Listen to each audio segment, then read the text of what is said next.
Become a sponsor for the Lost Art Project Veterans Voices. Looking for veteran-owned businesses to sponsor the podcast for 1 week? Each episode, social media video will be sponsored by your business only. What do you get?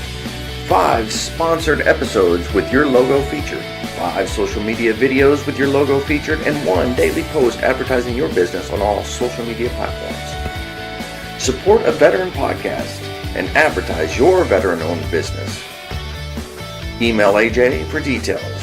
Lost Art Project Veterans Voices at gmail.com. The Lost Art Project Veteran Voices with Andrew Cox. Preserving history, one veteran story at a time. Marine Corps League and Till Valhalla Project Ambassador. Thanks for tuning in to the podcast that's given a voice to our veterans. The Lost Art Project, Veteran Voices with Andrew Cox. Hello, my friends, and welcome back to the Lost Art Project, Veterans Voices. I am your host, AJ Cox, and today, guess what? Guess what today is? That's right, you guessed it. It's a fireside chat with the crew. But before we get into the episode, are you enjoying these podcasts? Make sure you go to the website. That's thelostart.podbean.com. Go check us out, see what we're all about. And there's a couple ways you can help support us. One, if you have a veteran-owned business or just an owned business, you can come on the podcast, or not come on the podcast, sponsor a week's worth of the podcast. But you got to shoot me an email. Let me know if you're interested in that, and then we can work something out. And of course, you can always go to the website, click on that merchandise tab, go in there and get you some cool merchandise. I'm telling you, there's some badass, legendary stuff in there now. So you got to go check it out. Anyway, it's cool stuff. And, you know, you could always just support us by subscribing. You can just subscribe on your favorite podcasting platform. I'm told I don't say that enough. So go subscribe, go like it, go share it, go comment, go do something. Help us out here at the podcast. All right, big shout out to the Till Valhalla Project out there doing amazing things. If you don't know anything about them, go check them out. Even if you do, go check them out again. I'm telling you, they are great, amazing at what they do, and any help would be much appreciated. You can always find them at tillvalhallaproject.com.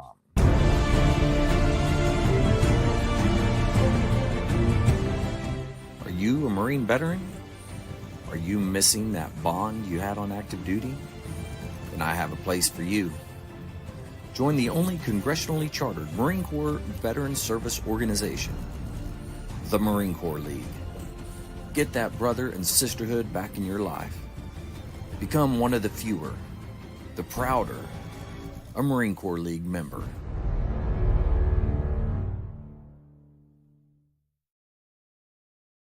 Whoo, doggies, we're doing pretty good. We already got 4 listeners. That's a pretty good deal right there. We got 2 on the X, 1 on the face pages, 1 on the YouTubes. Man, we're doing pretty good. But we'll go round robin. We'll see how everybody's doing from the land of the cold in the north. Jess, how are things up there? 50 degrees and amazing. So I'm going to take this in January every time. Wow. So, I'm shocked, to be honest with you. I didn't think it would get that warm up there. I'm going to take it while I can get it, because I know that February is right around the corner. It's going to be it's not going to stay forever. Exactly. Yeah. This is an anomaly, and I'll take it. So Yeah. Nothing wrong with that. But, yep. Got the gun show done this weekend. So nice. Beginning of the year for us. So here we go. Man. Starting over again. Every year. 2026. Man, it's a good deal. It's a good deal. What is it? New year, new me. You know what they say? I say new year, same old me. It's the same old me. And if I change, great. If not, you get what you get. You know what I'm saying? That's the way I see it. Yep. Chapter 50. You get what you right. get and you don't throw a fit. Yeah. That's right. I'm digging it. All right, Jim, how are you doing, man? I'm doing okay. I've been washing clothes, car, and just staying somewhat busy. Yeah. Well, Just it's staying busy. busy. It's busy for me. Well, not that busy though. I didn't have to go anywhere and do nothing. Although I Yeah. did do a little Marine Corps League work because we got our state convention coming. That's right. That's right. State convention. That's in what you told me, June. Knoxville, June 18th through 21st. Watch out, man. Watch out. That's what I'm talking about. This guy says, I served with the U.S. Army and I worked with Wentworth Military Academy and was a command sergeant major there. Well, command sergeant major, you know what you need to do is come here on the podcast, record your story. Let's make that happen, man. Shoot me a message. You're on YouTube. Shoot me a message somehow, or you can email me, Lost Art Project Veterans Voices at gmail.com. Email me. We'll set you up. We'll get you on here and tell your story. Command Sergeant Major. I can't. It's Lockhart at Mike Lockhart 1827. All right. Yeah. I'm looking forward to it. Nice. Sorry. I didn't mean to interrupt. Oh, it's okay. Yeah.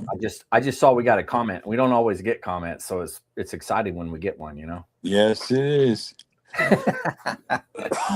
All right. Vic, how are you doing down there? Life is good. It's been a busy weekend in the shop. I got a lot done in the shop. And then took the kiddo back to college today because she starts on Tuesday, I think, but I'm back to school tomorrow. So Christmas break is over. We took down all the outside decorations went down today. Probably about 60 or 70% of the stuff in the house, maybe 80% of the stuff in the house. So, but putting it away always takes longer because then all the special ornaments need to be wrapped up and all that kind of stuff, and so you got to be a little bit more careful when you're putting things away than taking things out. Yeah, that's good. Yeah, so it's we've started all that, and now it's just about to start the new semester tomorrow. Nice. And looking forward. Got a lot of things planned for the band program, so looking forward to getting started tomorrow. Yeah. Make sure you wrap up that Cracker Barrel ornament really well. All right. Yeah. I get worried about it from time to time. I actually, I think Amy already, she may have already thrown it away today. I don't know, but she took down everything off the tree that she could reach, and it was right there in the middle, so everybody could see it. You got to put it at the top so she can't reach it, man. That's good for everybody out there. Vic, just real quick, recap the story. It's a good story. Me and Andrew and our wives, the four of us went to Cracker Barrel, and Andrew and I went to pay while the women folk went out to the car, and then right next to the register there was buy one get one free ornament, a little storefront of Cracker Barrel. So Andrew brought one because his wife is absolutely in love with Cracker Barrel, and so we got a second one. He goes, "Here, you give this to Amy." So we went out to the car. I gave it to my wife and I said, "Here, I got this for you." And she's like, "Oh, yeah, it's nice, yeah." And then I was like, "What? You don't like it? It's free. I got you a gift. You don't like that?" And I gave her a hard time for not liking the gift that I got her. And then that went on for about 15 minutes until Carlene said, like, "Wait a minute, weren't these buy one get one free?" Yeah. So. Yeah, and then like, "Oh my gosh!"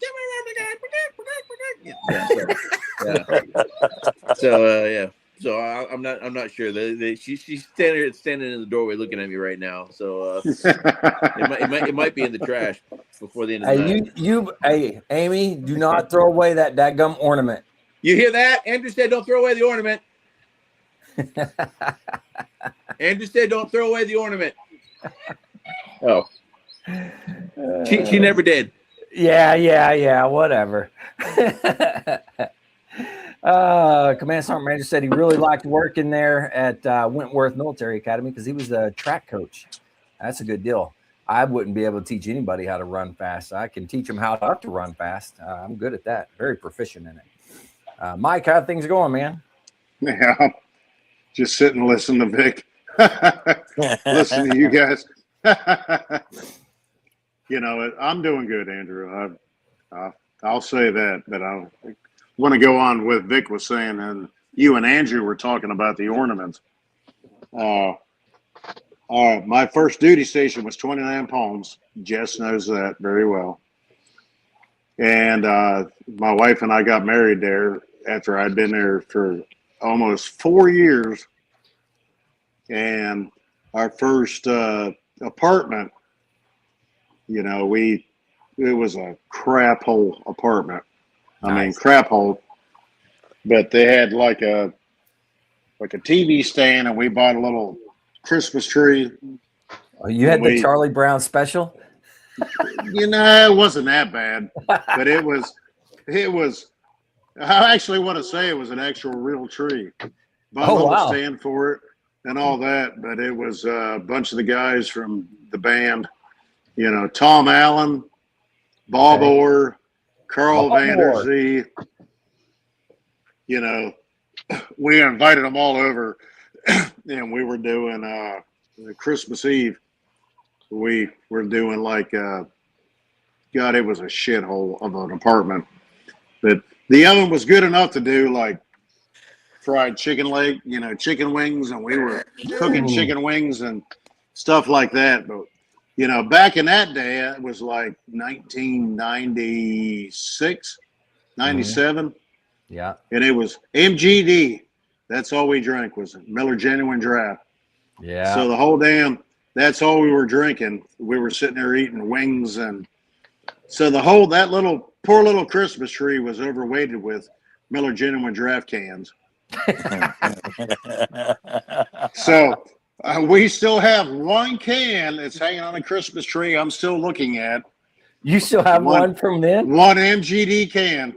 And every year I'm like, just throw this damn thing out. My wife's like, you can't throw that out. That was our first Christmas. And it's like, you know, every time, you know, I used to wrap it up and I used to be real good. Now it's got dents in it. And I'm like sticking my finger in it, trying to push the dents out. But it still goes on the tree every year, man. It's one MGD can. And it was like the Rusty Wallace can, man. It's like, there it is. It's right there, man. That's a good deal. That's a good deal. I like it. I like it a lot. Oh man. Well, hey, we've got lots to talk about today. I mean, if you haven't been watching and seeing the social medias, man, there is some funny stuff happening on the social medias. But hey, since the Command Sergeant Major was watching, I don't know if he's still out there, but what about Delta Force, right? Come on. Delta Force in the house. That's the house in Venezuela. I mean, but they're in the house, right? They went down, got the president and his wife, brought him back. Arrested him and say it again. And arrested him, and now he's got to face charges. Yeah. Well, I figure Jess knows a lot about that. I can't overly speak about that. So Delta Force? I'm not a Delta Force guy, so I couldn't even begin to. Yeah. I know the news, but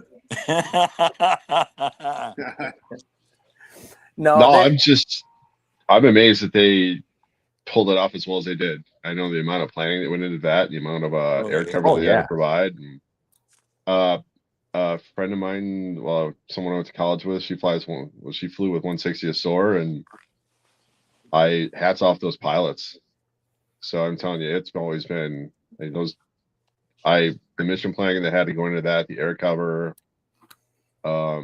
everything on the ground is just hats off, because all it takes is one hiccup and it can go real bad real quick.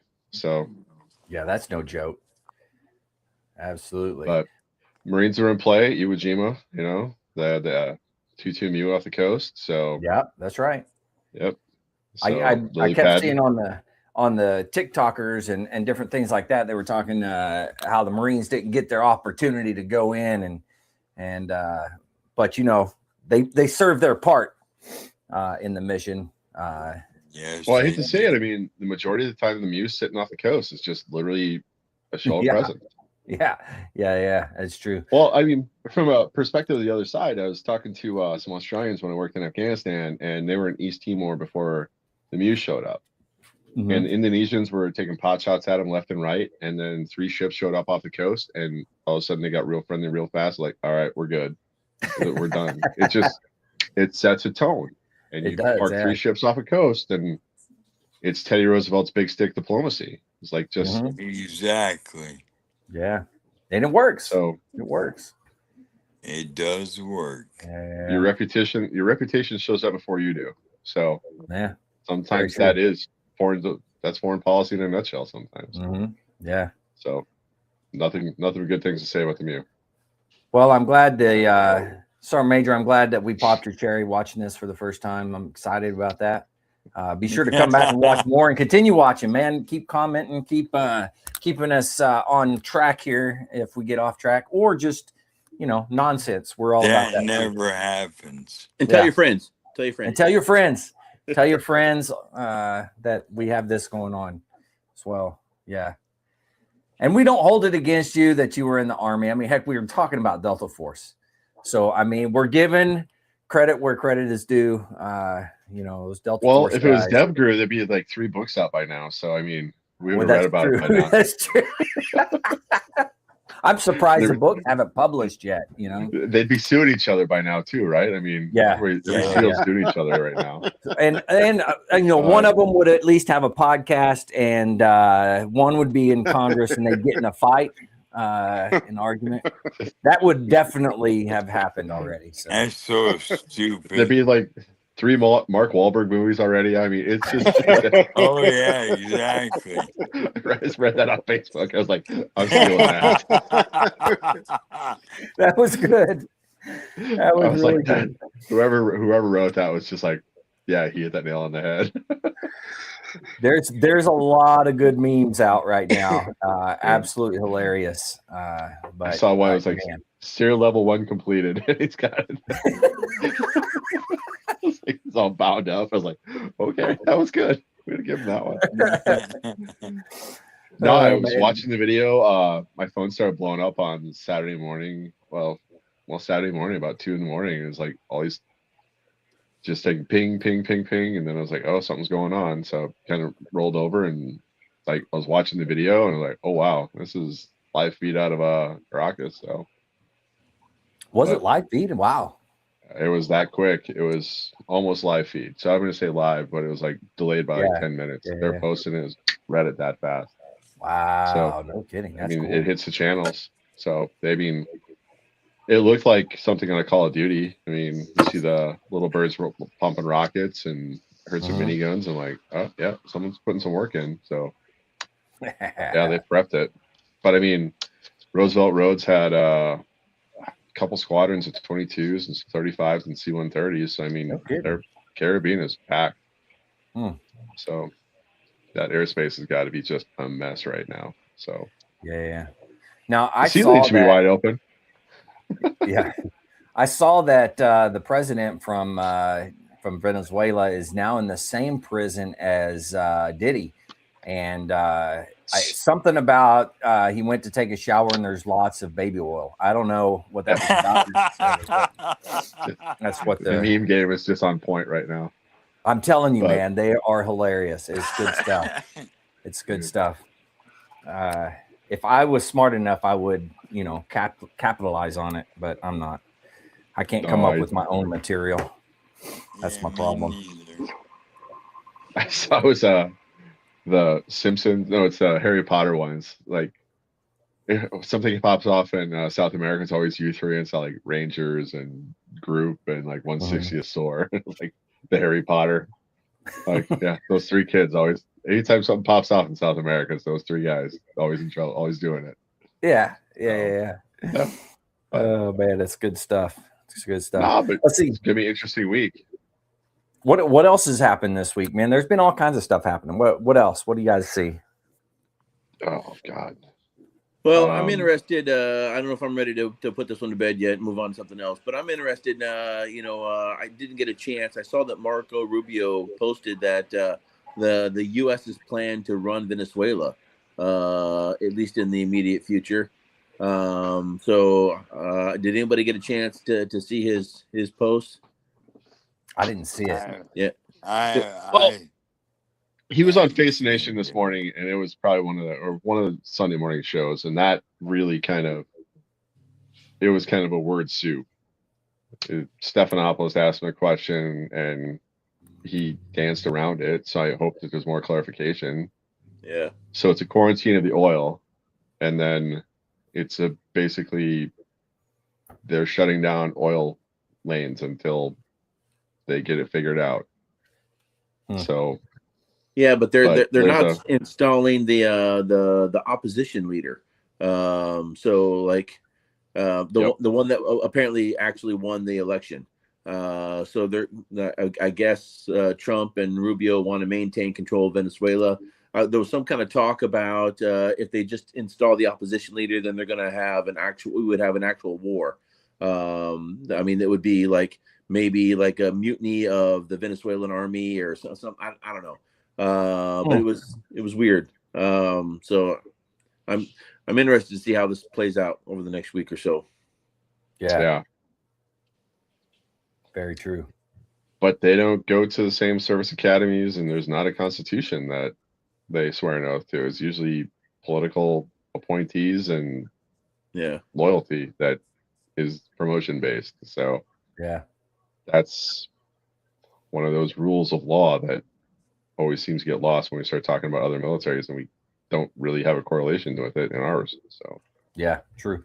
Yeah, I saw that somebody saw, and of course a meme, but that was going to be the next state, 51st state, and then somebody said no, it'll be the 52nd state because Canada, right? So it'd be like Canada and then Venezuela. And don't forget Greenland. Oh yeah, Greenland. So, man, they're way down on the totem pole, man. They're way down there. I scared the guys one time in a CH-47 Chinook when we had gotten into the air base because I told them that was going to push that was going to push them out of it. Ooh, yeah. Well, that's nice. Yep. Don't be pushing me out of no Chinook. Holy moly. Well, anything else about the Venezuela? I'm sure something will pop up here in a little bit. It's just strange having an indictment on a Southern District of New York as the legal basis for an arrest, and it's an interesting why is it New York precedent? Southern District New York United Nations is the most active legal office, and that's kind of the precursor for a lot of indictments. That in Miami. Usually if it's South America or Latin America, it's coming out of Miami. Correct me if I'm wrong, but like, didn't they arrest him under basically the same charges they'd arrested Maduro on? And that was also out of the New York Southern District.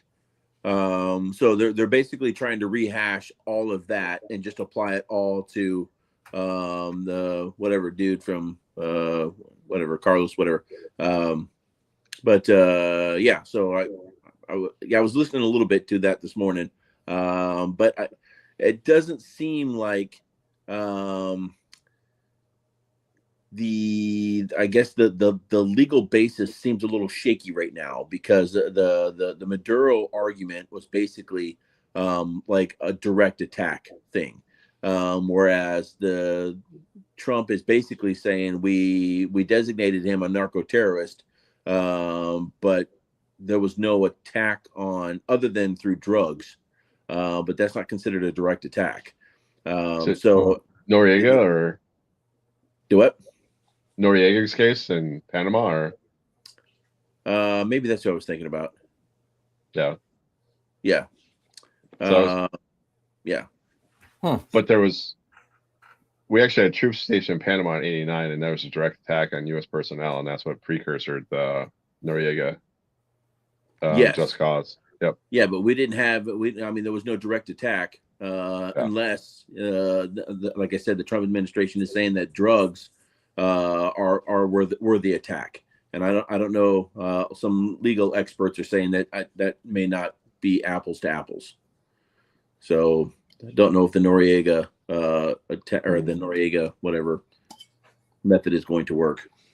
Yeah, there's just a lot of parallels going on right now, historical parallels. So I'm curious to see where this goes. I pulled up All the Shah's Men. It was 56 Mossadegh. So that was an interesting read back in college too, when we pulled a coup in Iran and reinstalled the Shah.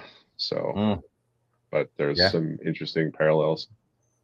Kind of curious to see where this is going to go in the next couple of weeks. But, Oh yeah, it's definitely interesting for sure.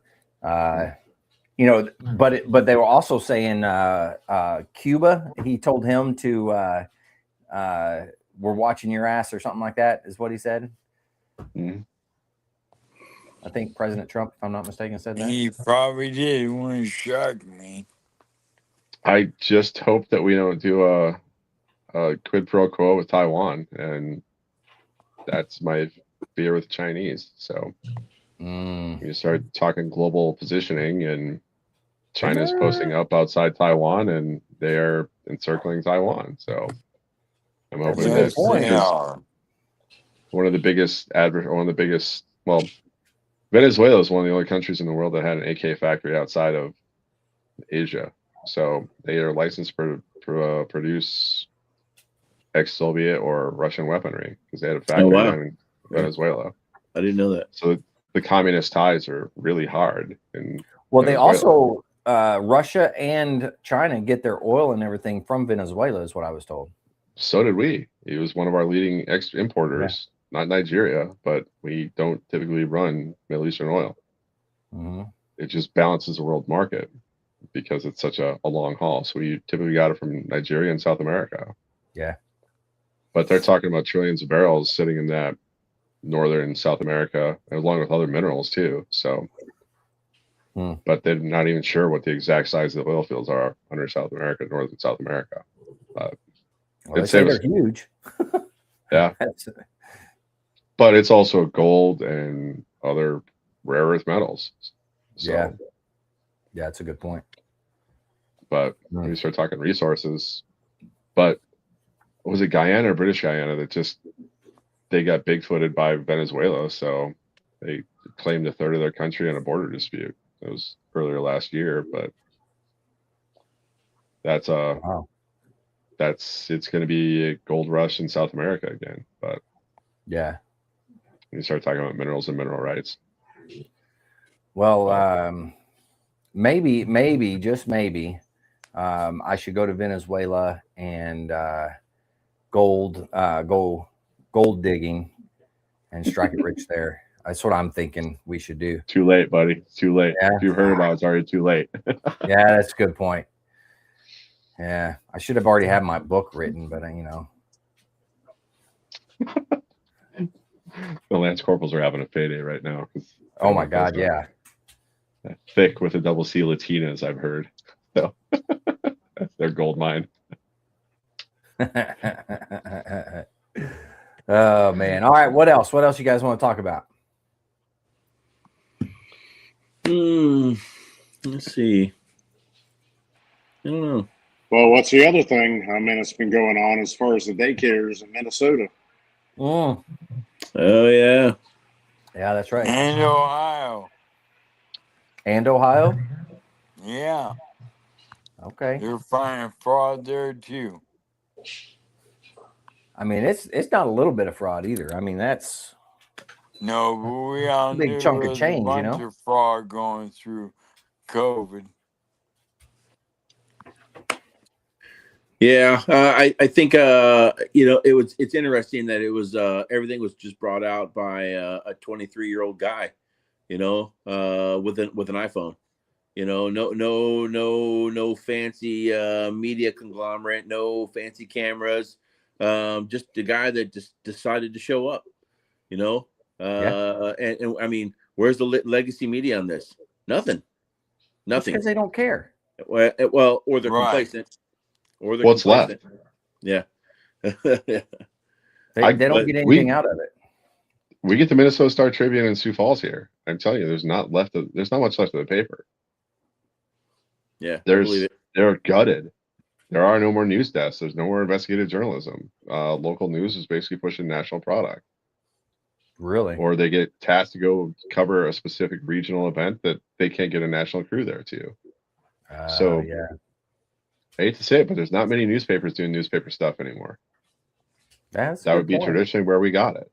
But So it is the kid with the 23-year-old kid with an iPhone that's going in and doing it. But that's, I hate to say it, but the daycare, Somali daycare thing in next door, that is a symptom of a larger problem that just did not. And we've been talking about it for years up here in the Midwest, but it's not in my backyard. That's the NIMBY problem that Minnesota ran into and it metastasized. I've got family who bitches and moans about it because Ilhan Omar just shocks them. And I'm like, how is this shocking? When they brought Lutheran Social Services brought in refugees, they put them in Minneapolis. The only place they could really move was one specific area. They packed the district. Ilhan Omar was like, she got elected because they did not assimilate them into the neighborhoods. Right. I watched it real time when I was sitting in the labor office at Sioux Falls here. The only jobs these kids could get were cutting meat at the meat packing plant. Yeah. I'm one booth over looking. I got a binder of jobs I'm eligible for. The only thing the Somali kid could get was chopping beef. Wow. And there's certain neighborhoods that they had relationships with landlords that could get them in. So, and then it just starts growing into a hive, and now you have problems. Yep. And it becomes like the little pockets of, I mean, we saw this in Long Beach there's little Saigon, there's little Bangkok, all these like specific enclaves of neighborhood. Yeah. Go Dearborn in Michigan, largest Arabic population in the country. Well, and I watched that happen growing up there. Well, they said the same things about the Germans in South Dakota. You go around these small towns, these small states, you replace Muslims with Germans or Dutch or Norwegians. It's chain migration. This is how we've been doing it since the beginning of the country. Yeah, that's true. Hey, get out of here, Joe. Go on. So explain to me, how did this kid just magically, he came upon this and he decided to do this? He just went there. He didn't just go there. I mean, how did he know? Like, how did he find out about it? Yeah. I mean, what was the news? What was going on that made him? And I've actually looked, and we've all seen it, but I haven't overly researched it. What made this kid with an iPhone decide, I'm going to research this? I mean, no idea. Out of all of us, does anybody know? I mean, well, didn't you first laugh at the spelling being wrong? Yeah, they're supposed to leer. Yeah. The leering. Yeah. So I haven't watched the whole video, to be honest. I've been busy doing other things. Yeah. That's true. That's true. You can't sit and watch social media all day. I could. It just would piss me off and get my blood pressure up. Yeah. That's true. That's true. Well, there are ethnic enclaves everywhere in this country, and this is just a symptom. There always has been. That's nothing new. Yeah. But if you want to go back far enough, we could talk about the Irish in New York. I mean, there was a lot of corruption there. There was. Welcome in the Irish in New York, and I go to Frankfurt, Michigan, with all those Germans, and I have a problem. Watch out for walk into Dearborn and see if you don't get a problem. Yeah. Yeah. Good point. I haven't been there. You don't want to go there either. Just trust me. I'd be interested to know, what's the history of the individual states that make laws specific for these immigrant populations. I mean, because we have states right now that are passing that are having to pass anti-Sharia laws, because you have all these little pop-up Muslim communities that want, in Minnesota, you got these communities, Dearborn.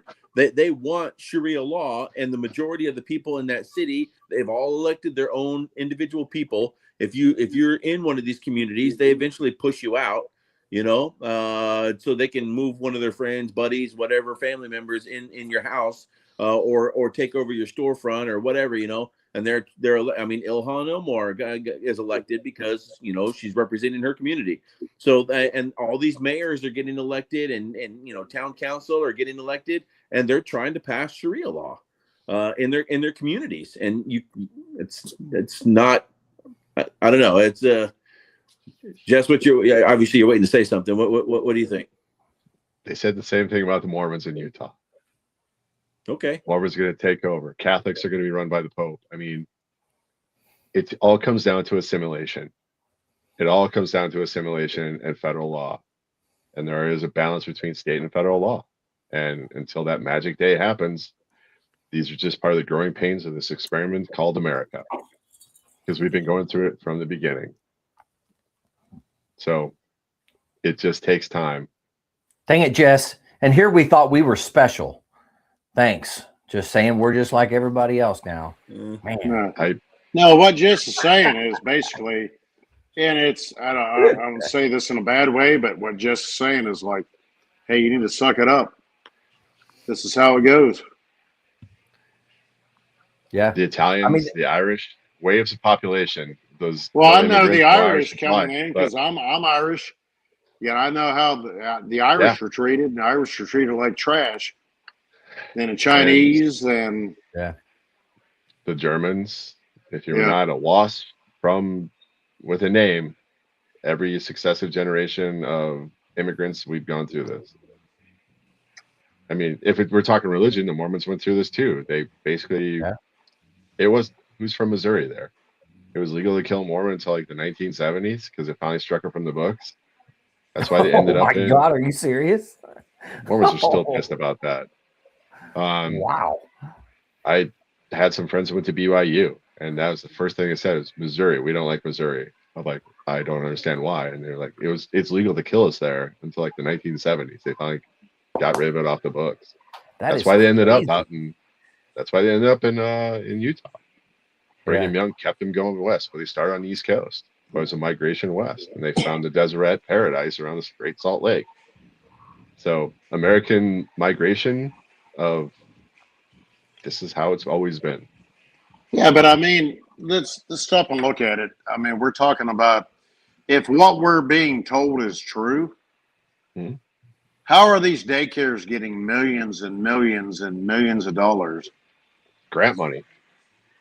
But they can't justify any of it. They can't maybe. Somali money went back to Somalia too. Well, there's a tie there too. I had a friend of mine who wrote his thesis on that for Georgetown. But this is, you want to boil this down, it's white guilt. I hate to say it. We're going through that in the state when it comes to grant money. Anything. I know, but Vic, you're in politics. Do you want to dig deep into the American Indian schools? I mean, money comes up missing all the time. And especially if there's not enough watchdogs. That is a true statement. Yeah, but explain that. I mean, I don't mean to cut Vic off or you, Jess, but explain, they're literally trying to investigate this from what I see, and I don't know enough about it, and I only know what I see. But where's all this money gone that it was supposedly to go to these daycare centers, child care centers? Until the forensic accountants actually dig deep and figure out where it went, it's not complete. This is a working story. We're still dealing with one from 3 years ago here. So on the reservations, we're going through the same thing. It went into the reservation system, and it's a blurry line. So now we're talking federal, state, and local levels, and the Attorney General is busy with it. Yeah.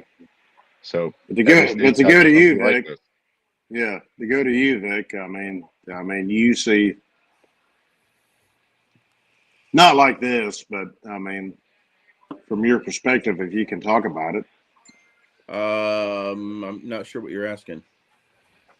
Well, as far as money, Like money going in, money lost. Where did this money go? I can tell you, like in our school district, that's not a thing. Every penny of our budget is scrutinized. We have a citizen-led operations committee that parallels our own operations department, and this citizen-led operations committee is all civilians. They're all volunteers. They have no tie to the school district at all, but it's all retired, like project managers and CFOs, and like but they watch everything that we do. So to make sure that our school district is completely transparent, we've passed just shy of $800 million worth of referendums in the last 4 years.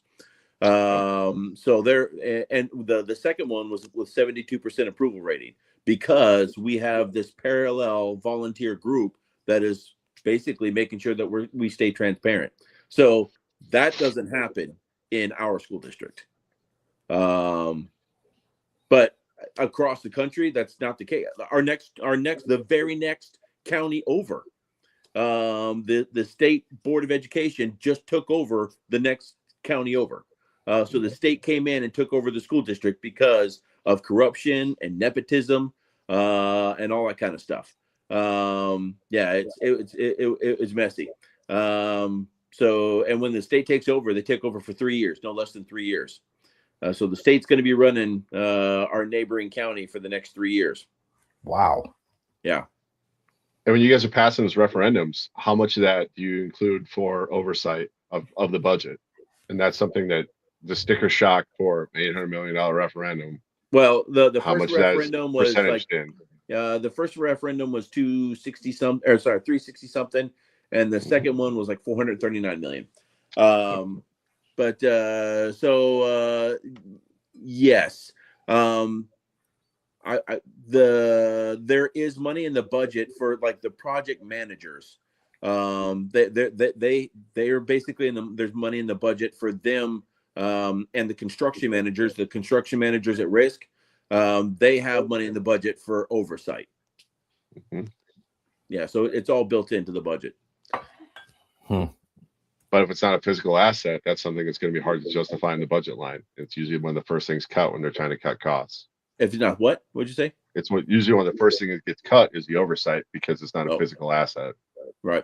But we also have so we don't just issue immediately, like our second referendum was 439 million. We don't just immediately issue a $439 million bond. Yep. Right. So like as we start projects, we'll issue a $50 million bond. Then we'll issue a $100 million bond, and then a $75 million bond. And then each one of those bonds are tracked through our basically our bond lawyer, who's a genius, by the way. Watch out for them. Yeah. Oh, trust me, we are. But yeah, I mean, there was a period there that I thought I was going to be a financial planner. So I made it all the way through the Series 7 stuff. So I'm not by any means, obviously I didn't become a financial planner, but through all the studying, I learned a great deal about bonds and issuing and that kind of stuff. So I can at least know enough to ask some of the right questions, when it comes to that kind of stuff. But like, yeah, and if it's happening at the county right next to us, I'm sure it's happening in counties across the United States, in school districts across the United States. It's anybody, anywhere finds a loophole. They don't just exploit it. They tell their friends how to exploit it. So and that's how all this mess has exploded in Minnesota, because they're all telling each other, hey, just open up a daycare. Hey, open up. Hey, you can get extra money if your kids are diagnosed with autism. So apparently in that community, in that 80,000 Somali community, like 1 in 4 kids is like diagnosed with autism. So because it gets them more money. But I mean, that's every system. You find a loophole in any system, you don't just exploit it. You tell your friends how to exploit it. Yeah, that's it's true. Oversight and lack of transparency. I mean, we just got done. We had an extraditer from Iowa, but she was a social services. She was not daycare. Now you got that on the brain, but she was doing foster kids or foster care, and she was writing checks to the family, taking them out, and cashing them to herself, and she'd been doing that for years. Wow. So they brought her back, arrested her, or they extradited her, indicted, arrested, and she's on her way to prison. So, holy cow! But we're cracking down on corruption right now. Yeah. But I think the thing that shocks everybody at Minnesota is the number. Was it like 11 billion or something like that? Yeah, it was in the B. Yeah. But 9 billion they're talking, but they think it's more. Yeah. I have a feeling that number is going to grow exponentially. I do too. And when you're talking, numbers that start in, B, billions and billions, tens of billions of dollars, that's not just that isn't something that's kind of swept under the rug and nobody knows about. I mean, I'm wondering how high that corruption. I mean, is Walz going to be held accountable? I mean, at some point, who's person that's supposed to run, all these programs? Are they going to at least be held accountable? Because they're at the very least they're turning a blind eye. Or they're sweeping it under the rug, or so nobody else knows. So it's until the forensic accountants get through with it, we don't know. It's speculation. And that's kind of where's it end? No one knows. I hope there are forensic accountants going through it. What? Well, I know that I know 100% I was not involved, but there would be telltale signs. If I were involved and had some money, you would know. So just throwing that out there. Well, the ultimate accountability is the ballots. So, you start talking some of the counties on western Minnesota, they're talking about secession into the Dakotas at this point. So, wow, that's California's talking about breaking California up too, because they're so sick of Sacramento. What's the tipping point for a state though? Albany is sitting in New York, but New York City controls it. But Minneapolis-St. Paul is the metropolitan center for the state of Minnesota. Western Minnesota doesn't feel like they're adequately represented at the state level. So they feel like it might be time to move. Oregon's going through this. There's lots of talk of states realigning borders at this point by counties. So now you think that would be creating new states or just aligning with a different state? Aligning with different states. Yeah. So we haven't done this in a long time. We haven't adjusted borders in a while. Yeah. Western even like Oregon. You look at Washington State. My father-in-law lives in Spokane. He's like, they're talking about Eastern Washington is, let's go that way. Eastern Oregon's talking about the same thing. Yeah. It's like two different states. Colorado's talking about breaking parts of. I mean, the Denver is not the state. You got the biggest metropolitan area sitting with the state capital. That can be problematic. So, but I don't know. I'm curious to see where this is going to go.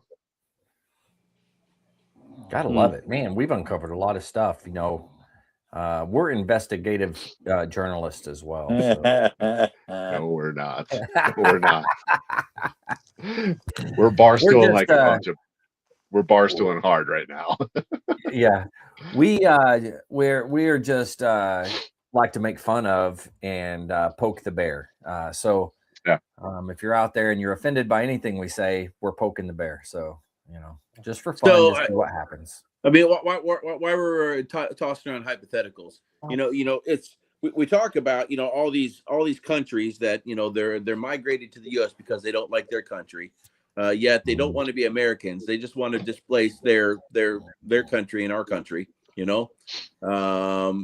But we're saying if you don't like your country, then do something to change it. Go back to your country and change your country. If you're just trying to move Somali here, then go back and change Somalia. If you don't like Somalia, then go back and change Somalia. But so hold on a second. I'm holding. But the same thing about states and counties. If you don't like your state, why don't you change the state that you live in? Why through the voter, through voting? Why can't you? And I mean, and I kind of know the answer is because representatives aren't. We're not talking about the votes that you and I get. We're talking about votes that representative gets, House representatives get, and those votes that create those House of Representative seats aren't based on registered voters. They're based on bodies in their district, which is why we had an influx, in my opinion, of roughly 10 million people into the country, in the previous administration, because all they care about is the bodies in the district. And then through the gerrymandering process, they carve up all these districts so that the registered voters vote the way they want to create these extra seats in the House. So I guess the moral of my story is I think we need to get rid of gerrymandering. Thank you. All right, real quick for the idiot in the room. That's me. What is that specifically? So what they do is, like, if you take, and it happens a lot in very densely populated areas, like inner cities, take an urban, environment, right? What they'll do is they'll literally go through all the registered voters and they'll place them, basically take a pin and place them on the map, right? And then they can look at all the areas that are that you might have like a pocket of Republicans over here and a pocket of Democrats over here, and then a pocket of Democrats up here. They'll redraw, I'm representative for 5th district, right? They'll redraw the map for 5th district to say, okay, we want to include this pocket of Democrats and we want to include this pocket of Democrats, because previously some of those Democrats voted in a different district that was heavily Republican. So now we're just going to recarve the districts so that we have more Democrats in this district and less Democrats in this district, so that we get a Democrat vote in this district. And then that could create us an extra seat if we kind of redraw things. How often is that happening? Every 10 years. Almost every. I mean, it happens quite a bit. It just happened in California again. Every 10 years. Texas was told to redraw their districts, and they did. And then California said, you're trying to create an extra seat. But so I guess part, and just correct me if I'm wrong, your goal when you gerrymander is try to get about 90% representation in your district. So Texas wasn't up to 90%, so they redrew their districts so that their districts were a 90% representation of whichever they were trying to achieve. Well, California said, well, we're going to redraw too, but California was already at 90%, and California decided they were going to go for 93% representation. I don't even know why they even need that, because if you already have representation of one particular body or political affiliation in a district, why are you going to redraw to get 3% more? It's dumb to me, but it just happened. I'm not sure of the percentage, but there's two ways of doing it. It's called packing and cracking. You can pack a district, which is basically what happened in Minneapolis with the Omar. They packed a district full of certain Somalis and certain leanings. And then there's cracking. So you can take one that's a stronghold, crack it in half, diffuse it into another district that has a bigger representation, and that's called a crack. So there's two different types of gerrymandering, but based off the last census. So every 10 years, there's a big rush to do a packing and cracking or gerrymandering. South Dakota, we got 1 rep, so we don't really give a shit. We got 2 senators. Our national political landscape is going to stay the same forever, but there's a whole thing there. But Ohio, they actually name these districts like the snake or the dragon, or Cleveland, Ohio is just some of the weirdest drawn districts ever. But they'll split communities right down the middle on a street. It's the weirdest. Redistricting is just insane. But gerrymandering, yeah, it's been going on for as long as politics have been going on. But they based it off the last census. So I think that's the two greatest things that we as voters could push for is end term limits in Congress, impose term limits in Congress, and end gerrymandering. Just have the entire county and the entire state vote by county, regardless of what's in your county. Yep. I'd agree with that. Nothing wrong with that. We definitely need to have the term limits thing. I mean, that's going to solve a lot of issues. Sure if I'm only would. there for eight years at the most, right? Then there's only so much damage or so much good that I can do, right? Well, and that's okay. Direct representation or direct voting for senators is relatively new. It's only been a century, but representatives have been the term limits. It might be time to balance the limit of the terms too.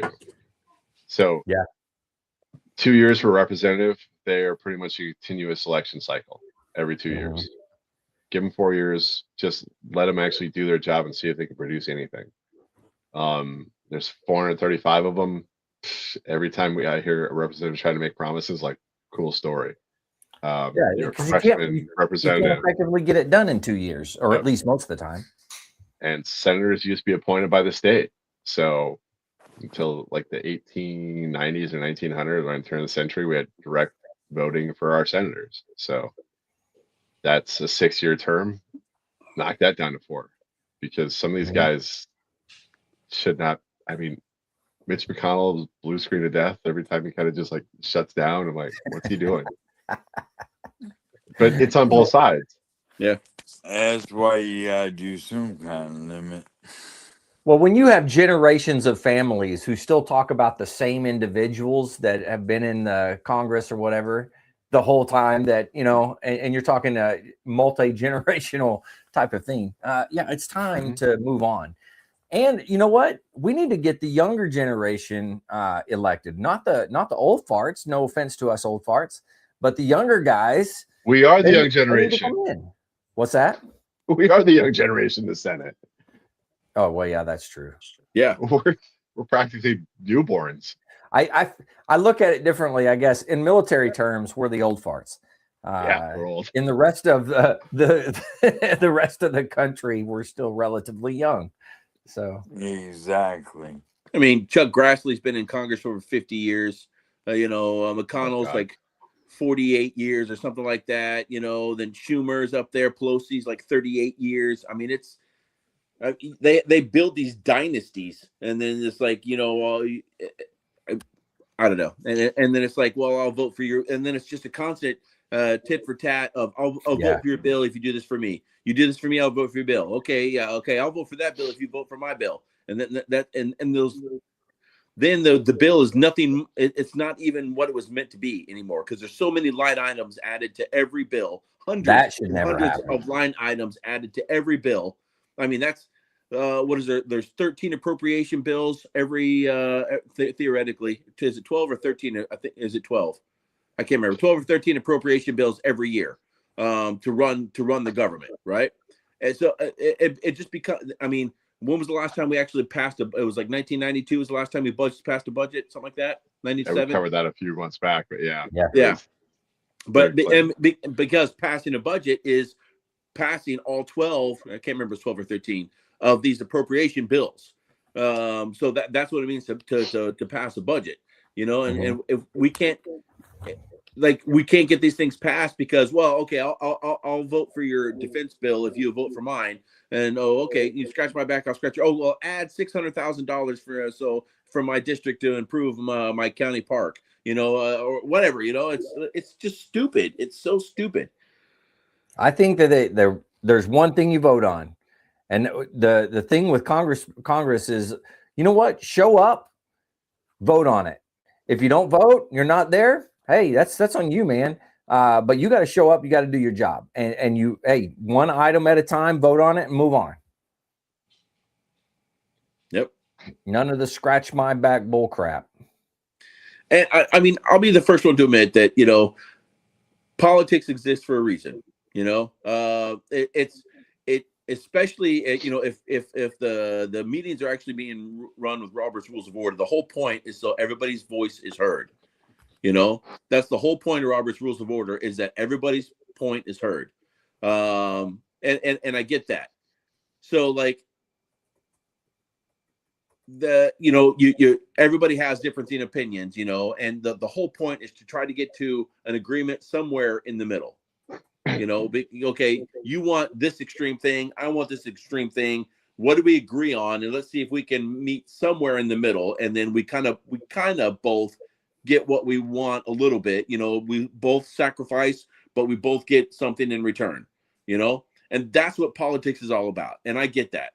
But like some of this line item stuff is just out of control. It's so out of control. And then the whole holding government. I mean, we had the longest government shutdown in history now recently, right? Holding, yeah, so holding far. So far, yeah. Oh, touche. So yeah, up to this point, we just had the longest government shutdown in history. But just wait till next year. It's next month. Yeah, it's next month. Yeah, 6 months. Yeah. We're like STR through the 31st. Yeah, it's ridiculous. The holding the American people hostage because somebody wants like I said $600,000 for their park, or they want this one line item added, and then I'll vote for your bill. Give me you have to give me everything that I want before I vote for your bill, kind of thing. And it's when you're doing that, you're trying to get a bill passed. You're the Speaker of the House. You're trying to get a bill passed, and you're playing that game with 400 people. It's ridiculous. It's ridiculous. Is America too big then? We just talked about states becoming too big to govern. Well, is America becoming too big to govern? Yeah, maybe. Yeah. So it's a good point. If we got 435 reps, and I think that's excluding a couple that are there for like Puerto Rico and the district. I mean, I'm not sure if they're full-fledged members because it's been a minute since I've done this, but I hate to say it, but the America's business, if we're doing it line by line by line, would take 4 years to do 1 year's worth of work. And that's why a lot of these get tagged on into defense appropriations, or Tommy Tuberville like not approving flag officers because reasons. I forget what they were, but that's one guy's holding hostages, and it works both ways. I'm saying that it's a tactic. But has America become too big to govern effectively? And it gets taken out at the congressional level because there is no retreat, no surrender. They live the Spartan lifestyle. So on your shield or with it. I think that government is way too big. But we're also doing a lot more stuff than they did back when they designed it. So true. But it was designed to grow. It was designed to change and modify to keep up with the times. But don't come in here with common sense, Jess. Dang it. Well, I mean, it's Hamilton Burr. It's Hamilton and was it Hamilton and Jefferson? Yeah. It's loose versus strict construction structural of the Constitution. Mm-hmm. The strict construction was everything that's listed in the Constitution you can do. Everything that's not listed, you can't do it. Mm-hmm. And then there's the other opposite school of thought, whereas if it's not listed, then we can do it. So it's two schools of thought. It's a debate that's going on since the 1700s, 1800s. Yeah. So, for roughly 250 years. Yeah. Yep. Well, since this is our 250th birthday this year. Oh, somebody's gone. Who left? Mike said, screw this. Yeah. But no, I mean, the Steelers are down by 10 right now, so I'd be sad too. Oh. He's gone. Yeah, he's upset. But no, I mean, this is the government debate, constant. But I don't know. The Speaker of the Senate Majority Leader right now is John Thune. I mean, we have him on the news here all the time. He's our senator. So there's a lot of things on the local press we're catching that's not hitting the national press from interviews back home right now. So, I mean, I don't know if there's a dollar amount you could pay me to be in government right now, in the elected government. It's just soul crushing. A friend of mine is getting ready to step into the state House of Representatives, and I have a couple of friends that are senators here, and I'm just like, I don't know how they do it. It's constant all the time. It's got to be horrible. I mean, Yeah. it's like Soul going to work crushing. and never getting anything accomplished, right? Like it's demoralizing, you know? Every year we debate which bathrooms kids can use. Can we just get past this and say this is just build a separate stall, put a lock on it, call it Australian for all I care. But just I don't know what to say. But it's just choose up legislative time when we got other things going on here. Yeah.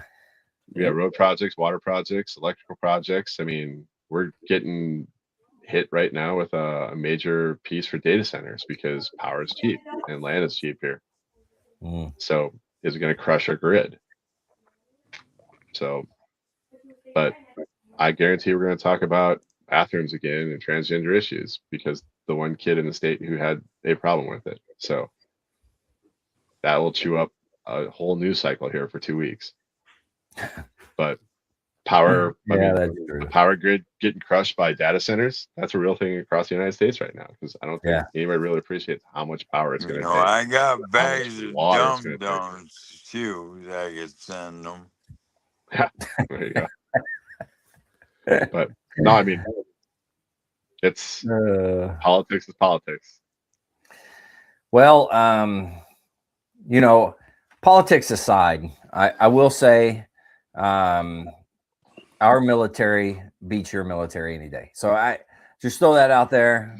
You know, just saying, Venezuela, don't even try.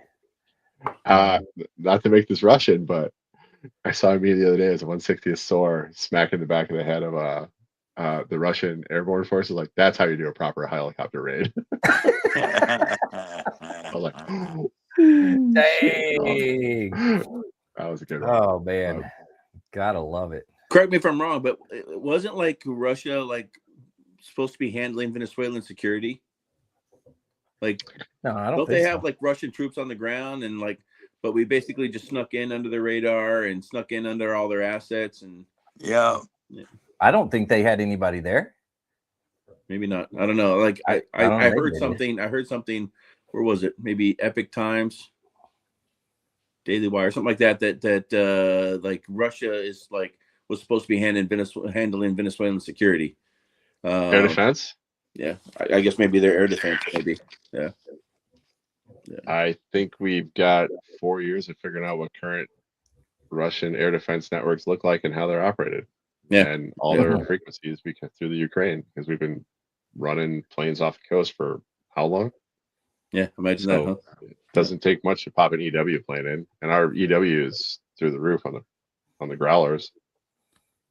We have four systems at this point. Yep. So I think we've got all their frequencies, they've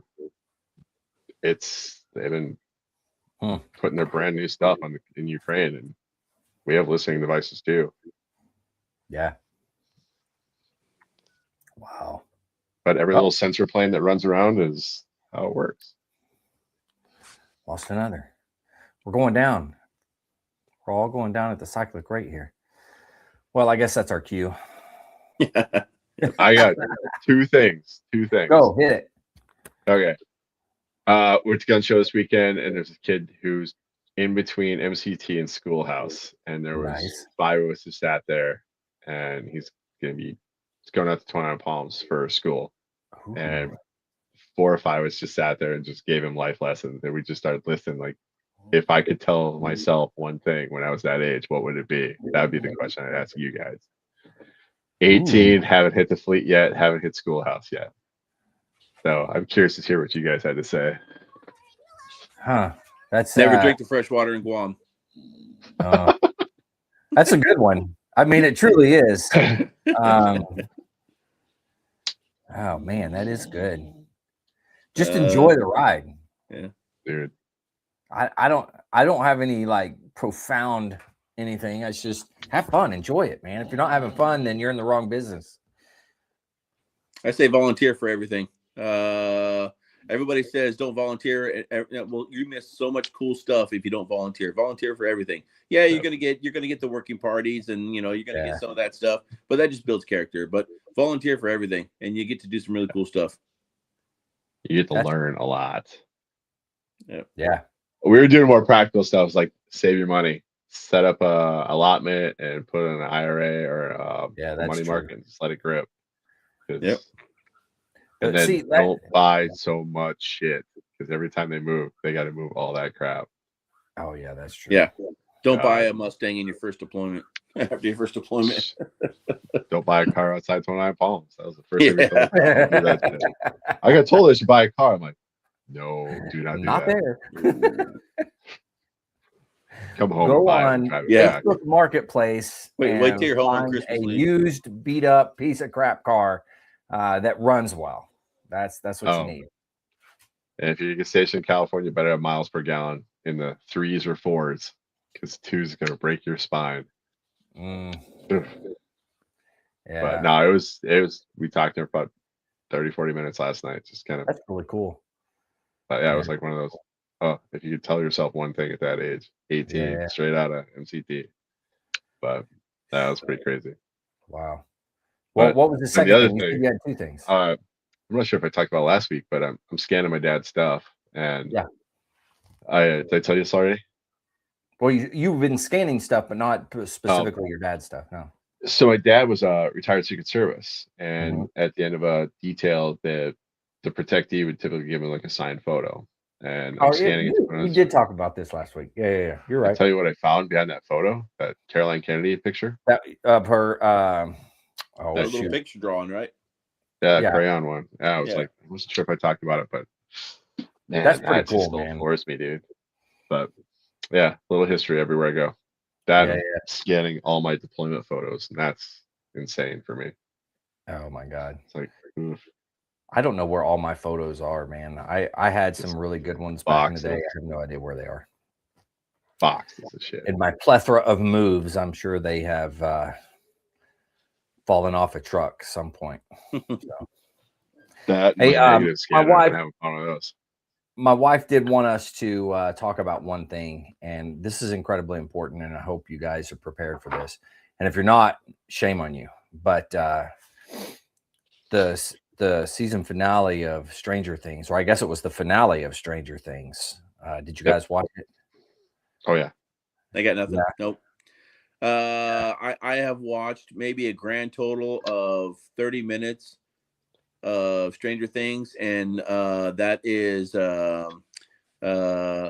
never not like obviously not even one episode. So like it's probably no more than 10 minutes of any episode, and aggregate total of maybe 40 minutes. So how many seasons is it? 4, 5, something like that. Nothing. 5. Yeah, 5. Yeah. So yeah. My daughter was like, oh, this, that, we have New Year's Eve, the final episode, and this and that, and like why all the adults were at our house doing fondue and having a great time waiting for the ball to drop, and all the kids were next door at the other house watching the season finale, and then they all came back and they were like, oh, that sucked, that was so stupid, blah blah blah blah, and one kid was like, I liked it. And then all the rest were like, who's telling me that? And I'm like, whatever. It's just because it wasn't a fairy book story fairy tale ending. There you go. Fairy tale ending. That's the reason why. It is exactly polar, by the way. And when you said fondue, I was like, is there a fishbowl of keys too? Because that's the most 70s party I've ever heard of. Nice. We do it right, man. We bring a melting pot right into our house. Yeah. Fondue. Oh, it's awesome. It's just like the most 70s food ever. Like, sounds like a swingers party. But you want to build some community, man. You all stand around a pot with some skewers and food, and you get to know each other real well. Communal cheese. Well, I mean, you're not eating out of a pot, but it's good. It's good. Yeah. Well, the next time you're down in the area, we'll do fondue with you there, Jess. I might have to try it. No, you know what? Whole family watches it here, so the kids typically don't like it. The adults love it because it's all retro. I mean, 89, 90, 91. I mean, it's all the stuff we grew up with. I bet you anything, Purple Rain hits #1 again. Oh yeah, it probably the first time they ever heard of it. Yeah, true. But I mean, yeah, it was. I dug it. I mean, my wife and I looked at each other like, that was a really good ending. And then the kids are like, that's it? I'm like, yeah, that's it. So welcome to life. What do you want? Yeah. It's like every movie I ever watched as a kid had an ending. It doesn't always end good. That's right. But that's right. It was good. I mean, Netflix kind of hit it out of the park. I mean, how many years of this? 10 years? I mean, think how much money they made off of that, though. You know, they're and still streaming low, continuing to make. Yep. Well, I mean, Deb and I were talking about this the other day. It's like that show started before COVID, so the kids who are watching it have been watching it pretty much their half their life. I don't know. I mean, it's been going for a long time. It's kind of like when, portion of life. When we were growing up, the Wonder Years, man. Oh God, yeah. Vietnam. Or The Simpsons. Oh, the Simpsons, still going, so you can't use that. I mean, that's true. You can't use The Simpsons. It's a bad example. But the Wonder Years, man, Winnie, man. Woo, what a looker, you know? Jeez. Super smart, by the way. Winnie? Oh, yeah. She's got a PhD or master's in advanced mathematics. Does she really? Yeah. Good for her. Dang. Yeah. All right. Bill Nye the Science Guy is kind of an idiot compared to Dolph Lundgren because he's got multiple master's degrees in physics and chemistry, I believe. Wow. Yeah. It's amazing. People you just don't know, or they took some time. You know what? What were some of the shows you guys watched? My ringtone still has the Sanford and Son thing going. I still play that every time somebody calls me. Down. You know, you got to have that. One of the songs I always sing from the shows was the Jeffersons. Moving on up to the east side. Right? Yeah, that's one of my favorites. Yeah. Got A-Team. Oh yeah, yeah. You can't. Dukes of Hazzard. Oh yeah, Dukes. Oh man, yeah. Magnum PI. Fall Guy. The Fall Guy. Oh, the Fall Guy's a good one. Yeah. God. Magnum PI. Magnum. Yeah, you got to have the stash, man. Every time we see one of those helicopters, like I just want to paint it right now. Cruise around the islands. But I mean, God, there's so many like iconic shows. Was it Knight Rider? Oh yes, Knight Rider, man. That was a good one. No, but you had to wait. Yeah. So going back and rewatching them is one of the saddest things you could do, though. That's true. That is rough. They dropped the Family Feud from like 80, 81. That guy is creepy as fuck. Really? He's like straight up live kissing all the wives and daughters and girlfriends on that show. I was like, this guy needs to just my wife was like, yeah, we're turning this off. This is bad. Wow. I'm gonna have to go back and watch those. Things you don't remember because it was just normal. Mom and I used to watch old Doctor Who episodes. The old Incredible Hulk TV show. Remember that? That was good too. And then one that nobody ever remembers is the helicopter one, Airwolf. Oh, I love that. Yeah, I forgot all about that one. Yeah. Sinjin Hawk. Holy Loved cow. Airwolf. Yeah. I was like, it's a medevac helicopter out here. It's like a care flight. I was like, where are the missiles and the guns? I want to see where do the rocket pods come off of? Man. God, that was such a good show. What cartoons did you watch? Space Ghost. Space Ghost was great. All the Hanna-Barbera. Space Ghost, Thundar the Barbarian. Oh, yeah. That's Captain Caveman. Greg Babe. Oh, man. Yeah, Space Ghost is my favorite. I still use that. The kids look at me and go insane. Thundar was amazing. God, I love Thundar the Barbarian. I was banging. Mask. I think my go-to was Mask. Yes. What was it? Mask. The cars, the guy came apart and had like a boat in it. Oh, okay. Yeah. Oh man, I forgot about that one. G.I. Joe, of course. Yeah. Transformers, always. Oh, Transformers. Yeah. That was good. He-Man. She-Ra. I remember She-Ra. I bet you do. Yeah, I remember She-Ra. Are you kidding me? Who doesn't remember She-Ra? No, That's the retro part. Thundercats. I mean, Thundercats. Oh, dude, Yeah. Thunder, Tales from thunder, the Crypt. thunder, There's a Thundercats. throwback. Oh, Yeah, We Chitara didn't was have like it. my first cartoon crush right there. oh, really? We didn't have it. Oh, Robotech.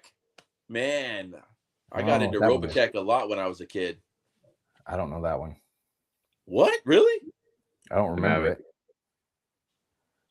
Yeah, Robotech. it was like it was like the first huge like Japanese anime series that made it in the US.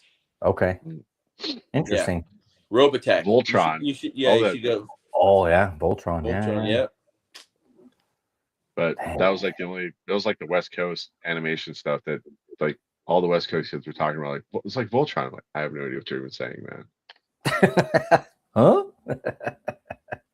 But I Cheers. love it. There's another show throwback. Oh What is yeah. it? Cheers. Oh, Cheers. Yeah. Man, there was it wasn't necessarily one particular show, but like when I was living in Florida as a little kid, like first, second, third, fourth grade kind of thing. Every Sunday morning from like 10 to noon, they had Kung Fu Theater on.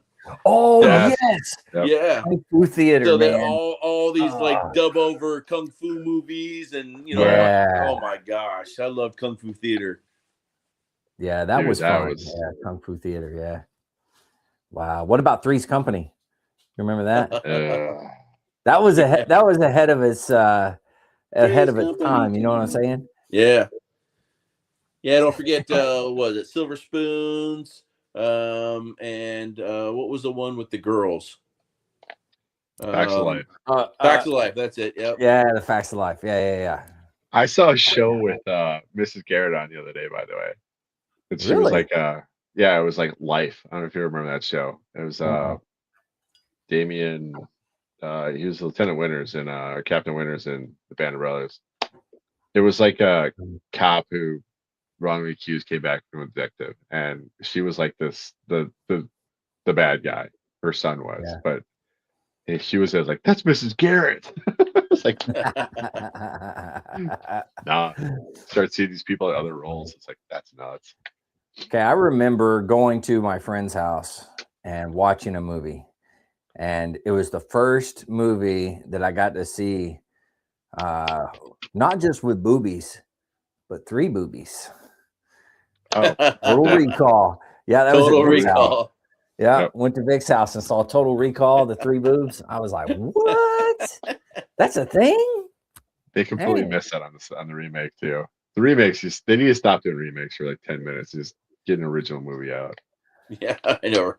That is saw true. Total Recall. I was like, but where's what's going on here? Yeah, it's not the same. It's No. not always the same.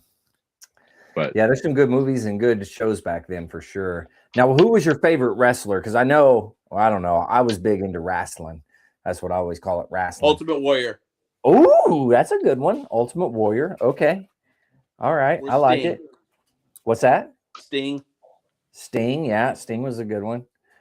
Yeah. My favorite, though, I think of all time is probably going to be Hacksaw Jim Dugan. I love that dude. He cracked me up.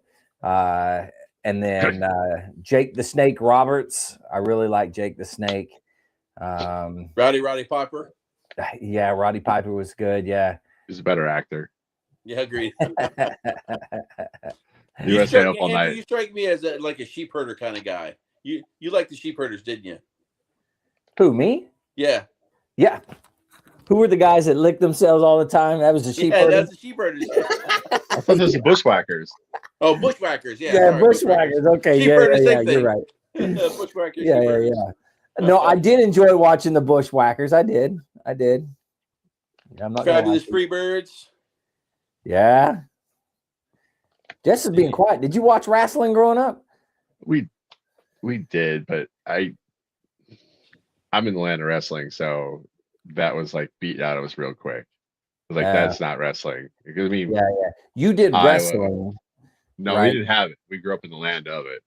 Right. What I'm saying, it was wrestling, whereas I watched wrestling. That was the difference for me. Yeah. Was wrestling was WWF, WCW, but they all those. spelled it the same.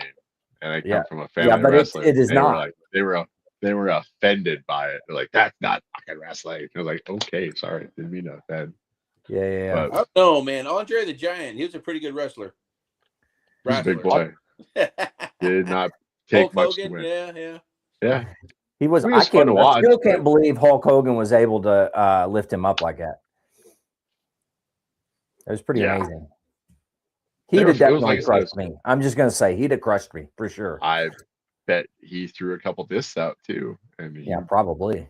Some joint and ligament damage, but I mean, the hearts were always fun to watch. Oh yeah. But I mean, it was fun. But like I said, it was like it was on cable and not always. A lot of us didn't have cable. So Macho Man Randy Savage. He was another one. Oh yeah. I still eat the Slim Jim. Snap into a Slim Jim. I still have to eat a Slim Jim when I see him, just Ric because Flair. of Macho Man. So Ric here's Flair a weird, is awesome. He's still kicking, here's man. a weird story. So Forged in Fire. Have you ever watched that show? Forged in Fire. That's the guys that make the swords and stuff. Nice, yeah. Yeah. So my daughter's obsessed with it. She watches like every episode, and she's watching one day and I look over and it's like, holy shit, that's one of the guys he was a Marine. I worked with him in Hawaii. Are you serious? He made swords and knives in Wisconsin, and it was the WWE episode, and Ric Flair was one of the guys that came in. So Phil was just loving it. Yeah, he does like custom knives, and this guy is Phil Paddock. Is just a super smart kid.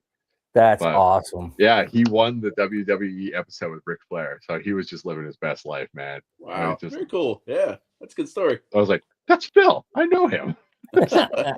Ric Flair, man, he does a lot of good stuff. Oh, hey, have you guys watched that show with The Rock? It's about him growing up, like when he was a kid, and talks about his dad who was a wrestler and all of his like cousins, and you know he grew up in the wrestling community. Man, Carlene, what was the name of that show? Baby Rock. What was it? I don't know. I'm just throwing it up. I can't remember. Anyways, that was a fantastic show, man. And the guys that played the parts of all the different wrestlers did a pretty good job, man. It was pretty awesome to see. But just to see it from his perspective of growing up in it, right, as a kid and what he saw, and then, you know, as he eventually advanced and got into wrestling and stuff like that, is pretty cool. Dude, we're just getting wrestling up here. Like, they're starting to come up here. It's mostly a southern thing, I noticed. We didn't have like a circuit up here. So, I mean, it was all rednecks, mats. You know. Yeah, I'm not saying, but not pointing fingers, but I mean, dude. God, all right, here's a wrestling story. You're gonna Young Rock. See, my wife was listening. Young Rock is the name of the show. Go watch it. It's pretty good. So wrestling is so popular out here that my great uncle, guy's teaching degree up in North Dakota, got hired by a university down in Iowa, and they said, you can teach, but you also need to coach wrestling. He's like, okay. He's like, have you ever coached wrestling? He's like, I've never seen a wrestling match before. His first match he ever coached was his first wrestling match he ever went to. He's ever seen. And he ended up being one of the most winningest coaches in Iowa history, national history. But yeah, he took a team to China in the 70s. But yeah, Milt Martin was just something else. I bet you he didn't even have Google. There was not Google, yeah. But yeah, that's so he the didn't whole even have family's ChatGPT to set him up with the routine and a plan and anything. No, he had really good wrestlers he learned from while he was coaching. He just knew personalities. But that was like one of the funniest stories he used to tell. Like, I never saw a wrestling match till my first match I was coaching. It was like, what the hell? That's impressive, man. Good dude. But yeah, he ended up being one of the winningest coaches. But well, we went down a rabbit hole that was pretty cool in my opinion. And if you're out there and you don't think it was cool, you're watching the wrong show. That's all I can say. I don't know. You don't remember the 80s. Yeah, you should have grew up in the 80s and you'd have really understood. Well, they're remaking all of our shows now. Oh, so that's true. And you know how many times I've had to hear Purple Rain this weekend? It's a lot. Let me say it's a lot. Speaking of Minnesota. Purple Prince Rain. was the king. Prince was the king of Minnesota. That's where he's from. Was he really from Minnesota? Minneapolis. I didn't know that. Yep. Is Prince still alive? He died, right? He passed. Yeah. Yep. Yeah, that's what I thought. Okay. He got the cocktail. I think his doctor got indicted for manslaughter off the drug cocktail he died from. No kidding.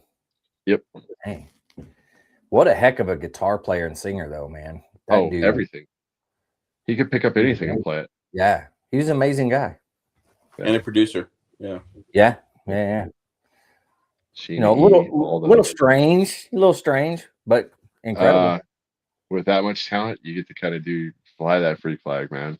Yeah, I don't have a name anymore. I have a symbol. Like, okay. Yeah. Everybody's just like, okay, guy. Yeah, when everybody doesn't bat an eye when you say my new name is a symbol, that means that you know what you're doing.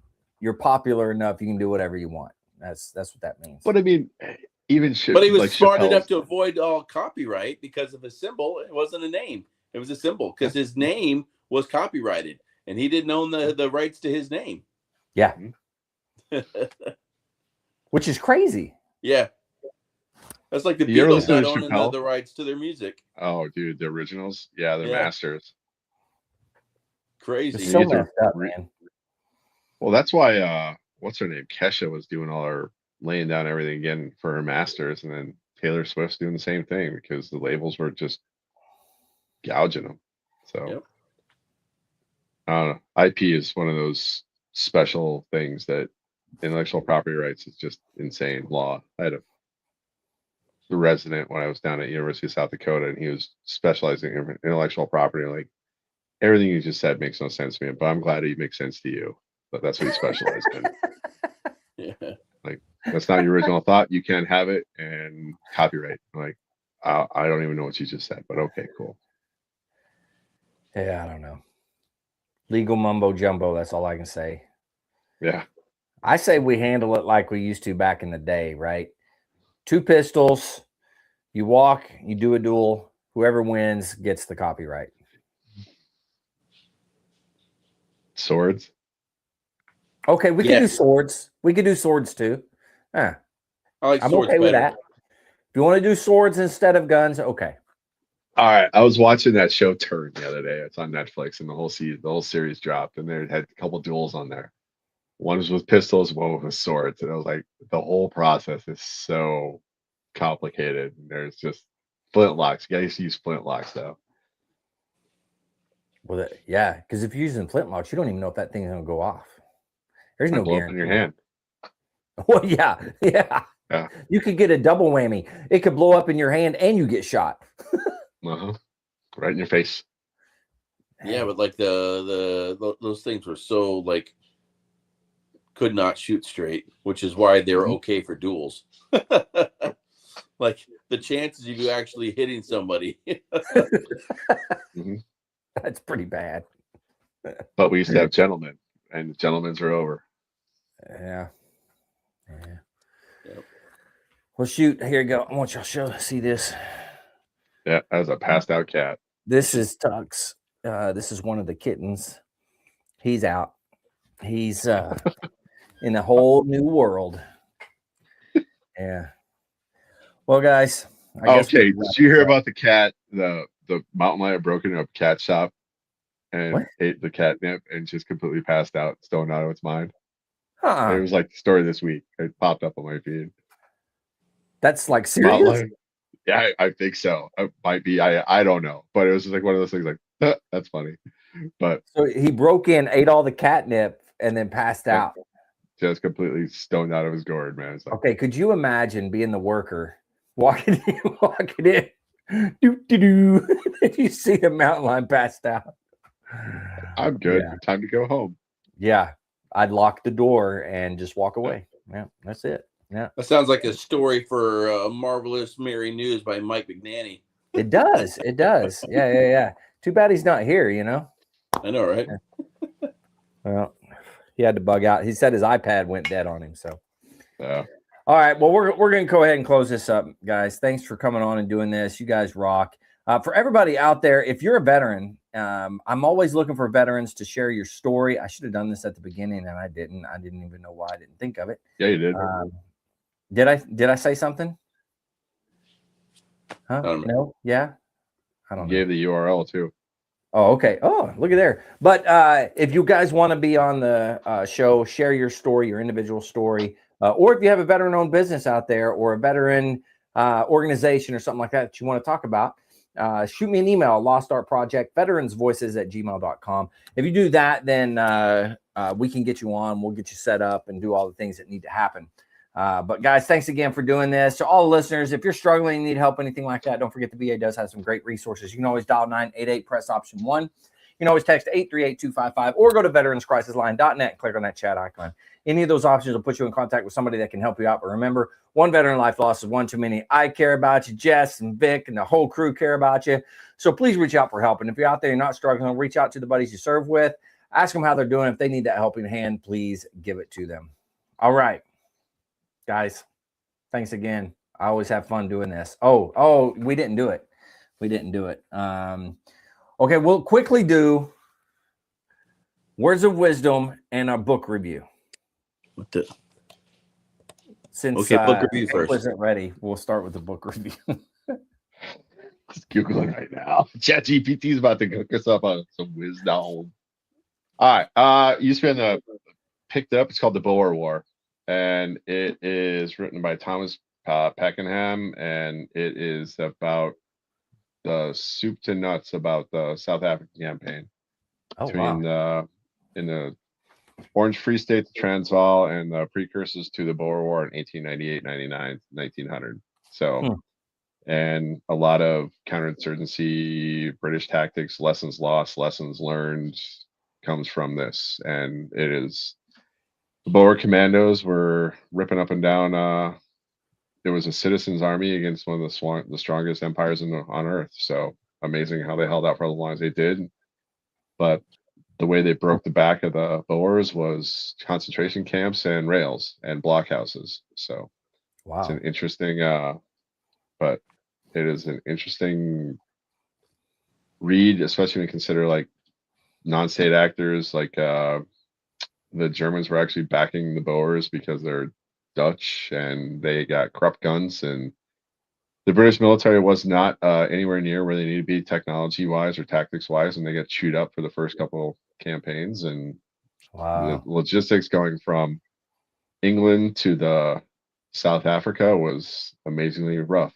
So, but it's an amazing, great read. I always recommend if you want to know more about insurgency, counterinsurgency tactics, start with the Boer War, because they held them to a standstill for a very long time. Wow. And they had to break it. And then there's a really good movie that we watched called Breaker Morant, which is a law of war class that we had to watch when we were in the Marines, actually. That was set in the Boer War at the end of it. Ooh. So interesting. It's an Australian movie that if you have never seen Breaker Morant, I would highly recommend that movie. Breaker Morant. Great movie. All right. It's good to know. Yep. Awesome.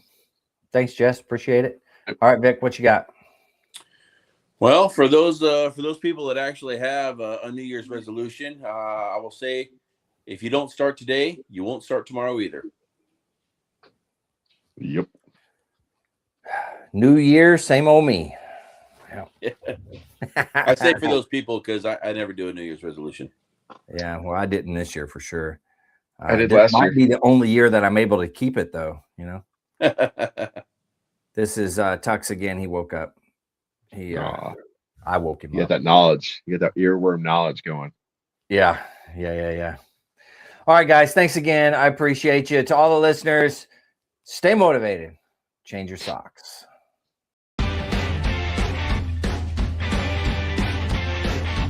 No more 22. Honor the journey and finish the fight.